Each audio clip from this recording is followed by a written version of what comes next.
আর্থিক খাত সংস্কারে বাংলাদেশকে প্রায় $100 কোটি ঋণ সহায়তা দেবে বিশ্বব্যাংক। তবে দেশের ব্যাংক ও আর্থিক খাতের সংস্কার এবং কেন্দ্রীয় ব্যাংককে শক্তিশালীকরণের কাজে এই অর্থ ব্যবহার করতে হবে। এজন্য সংস্থাটি 4টি শর্ত বেঁধে দিয়েছে বাংলাদেশ ব্যাংকে। 15 সেপ্টেম্বর বাংলাদেশ ব্যাংকের গভর্নর আহসান এইস মনসুরের সঙ্গে বৈঠককালে বিশ্বব্যাংকের কর্মকর্তারা এসব শর্ত বেঁধে দেন। জানা গেছে, বিশ্বব্যাংকের ঋণের মধ্যে $75 কোটি ব্যয় করতে হবে নীতি সংস্কারের জন্য। আগামী ডিসেম্বরের এই সহায়তা পাওয়ার আশা করছে কেন্দ্রীয় ব্যাংক।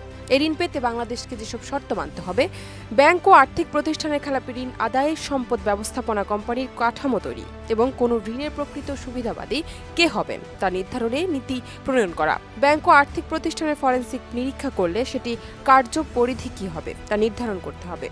বাংলাদেশ ব্যাংককে বিধিবিধান বাস্তবায়নে পৃথক বিভাগ গড়ে তুলতে হবে। এছাড়া বাকি $25 কোটি ঋণ মিলবে বিনিয়োগ ঋণ ও গ্যারান্টি সুবিধা হিসেবে ব্যবহারের জন্য।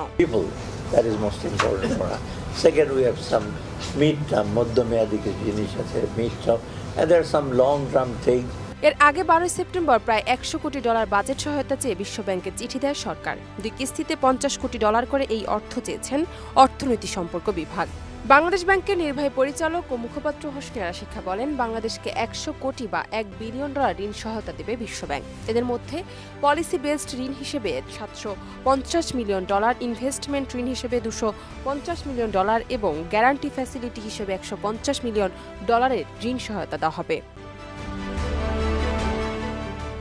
যুক্তরাষ্ট্রের রাজস্ব ও অর্থ দপ্তরের আন্তর্জাতিক অর্থায়ন বিষয়ক সহকারী আন্ডার সেক্রেটারি ব্রেন্ট নেইম্যানের সঙ্গে বৈঠক করেন বাংলাদেশ ব্যাংকের গভর্নর আহসান এইস মনসুর।